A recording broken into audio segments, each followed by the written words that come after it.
नहीं हूँ। हाँ, अभी इन्होंने कहा 1 साल पहले अगर आप जाते जो चीज़ 100 रुपए की मिलती थी वो नहीं 130 तो कुछ 100 रुपए की मिलती थी वो 300 रुपए की है अभी। 2 महीने के अंदर 1 महीने के अंदर 30 रुपए बढ़े। 30 रुपए बढ़े। एक चीज़ अभी 100 120 रुपए। अस्सलाम वालेकुम, नमस्ते, सत श्री अकाल। कैसे हैं आप लोग? उम्मीद करती हूँ ठीक होंगे, खुश होंगे। मैं हूँ हज़ीक अली और मेरे साथ हैं तारिक नियाज़ी। अस्सलाम वालेकुम, नमस्ते, सत श्री अकाल। उम्मीद करता हूँ ठीक होंगे, खुश होंगे। दोस्तों जहाँ रहें खुश रहें, माँ बाप का ख्याल करें, क्योंकि माँ बाप का सभी कुछ है। आज की हमारी वीडियो है पाकिस्तान इकोनॉमिक क्राइसिस एक्सप्लेन्ड।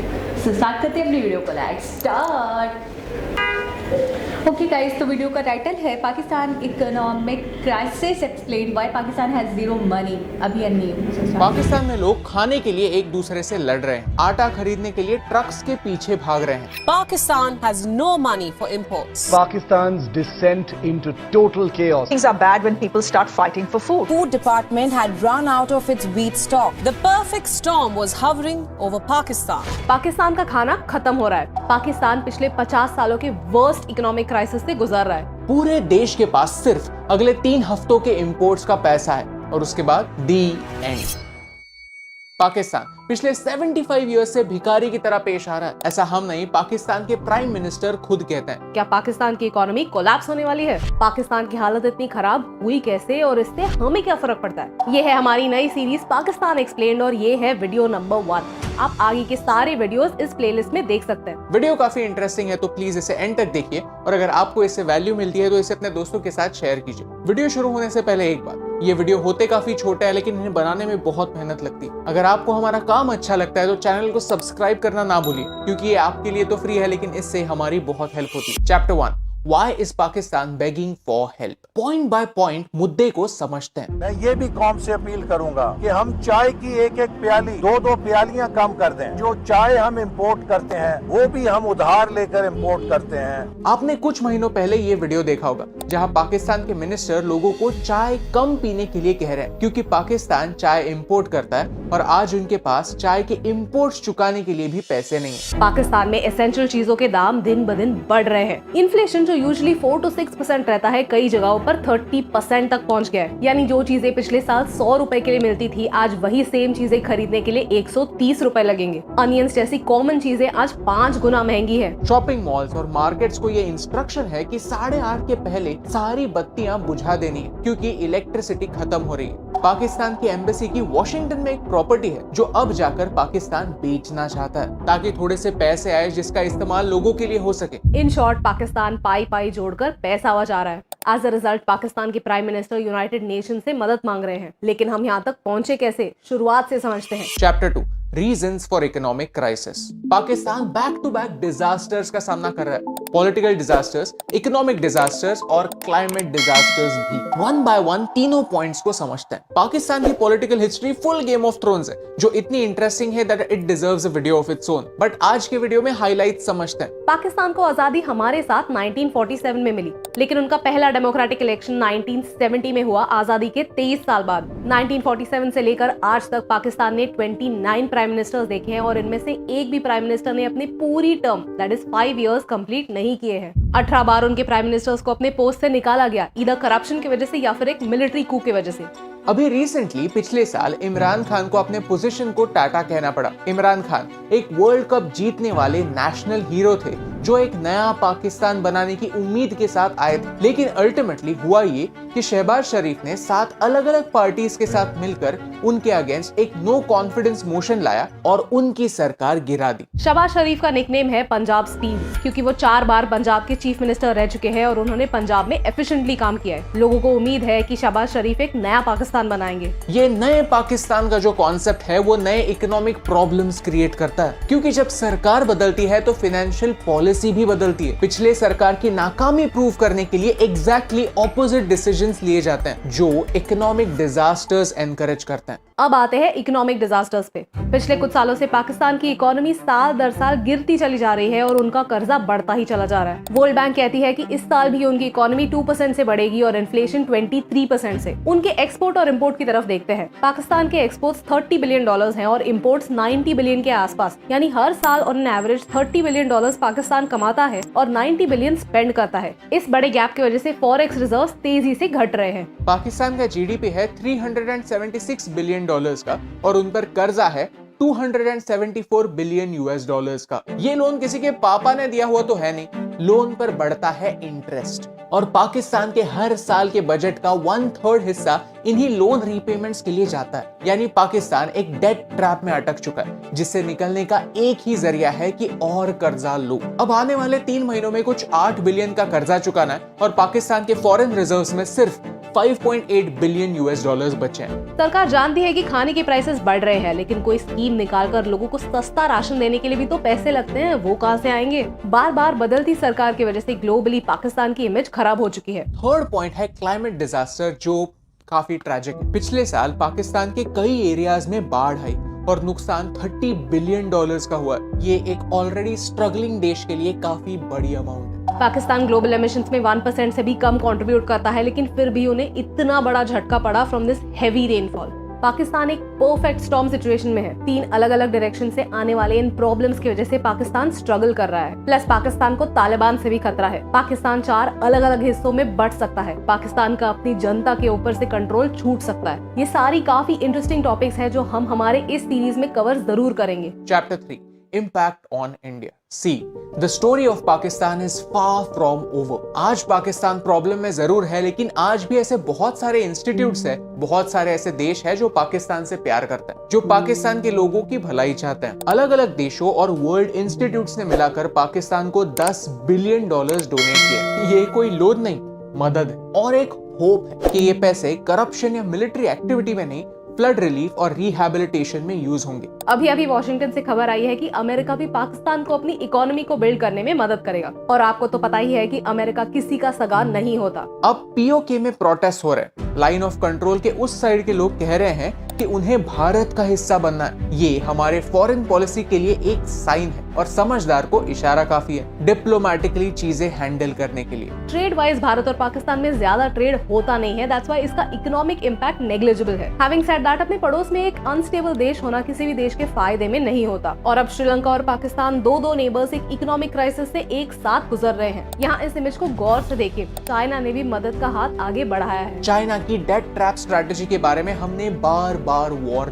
किया है कि कैसे चाइना मदद का गाजर दिखाकर पूरे देश पर अपना कंट्रोल एस्टैब्लिश करता है। इस सिचुएशन में अगर पाकिस्तान को टाइम पर IMF से मदद नहीं मिली तो चाइना हीरो के जैसे आएगा और पाकिस्तान की मदद करेगा और बदले में ऐसे फेवर्स मांगेगा जिससे अल्टीमेटली भारत का नुकसान हो सकता है। पाकिस्तान एक काफी इंटरेस्टिंग पायदान पे और इस सिचुएशन में पाकिस्तान का फ्यूचर कैसा होगा ये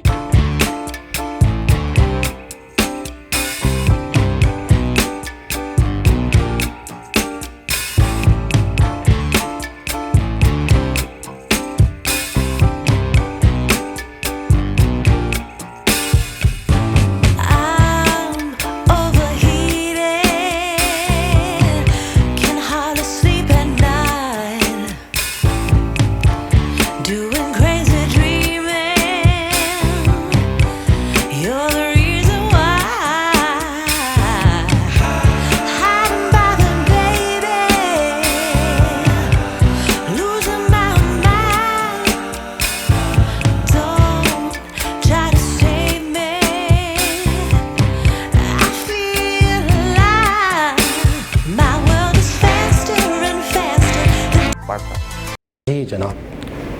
अच्छा, बहुत दिनों से इस तरह की बहुत सारी वीडियोस हमने देखी, बहुत सारी ख़बरें ऐसी आ रही हैं, बहुत ज़्यादा मतलब है कि एक तरह से परेशान कुन सूरत हाल मज़ीद दिन ब दिन होती जा रही है।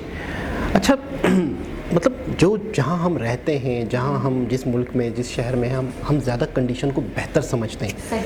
मुझे सबसे बड़ी हैरत होती है, बड़ी हैरानगी होती है कि वहाँ पर भी कंडीशन को समझा जाता है, बाकायदा चीज़ों की डिटेल पता है, क्यों है, अच्छा, क्या है, कैसे है। अच्छा, जो चीज़ें हम बाहर से मंगवा रहे हैं, जो चीज़ें, तो अगर उसके लिए सिर्फ 3 वीक पड़े हुए हैं, सिर्फ 3 वीक का मटेरियल हमारे पास पड़ा हुआ है खाने, 3 वीक्स तो उसके बाद मतलब ऐसा लग रहा है कि शायद बहुत ज़्यादा नफसा नफसी हो जाएगी। यानी यूँ समझ लें कि बाकायदा लोग एक दूसरे के गिरबान पकड़ लेंगे, मारेंगे तो बाकायदा मतलब मुझे ऐसा लग रहा है कि शायद लोग मार्केटों में घुस के बाकायदा फसाद शुरू कर देंगे, लूटमारी शुरू कर देंगे।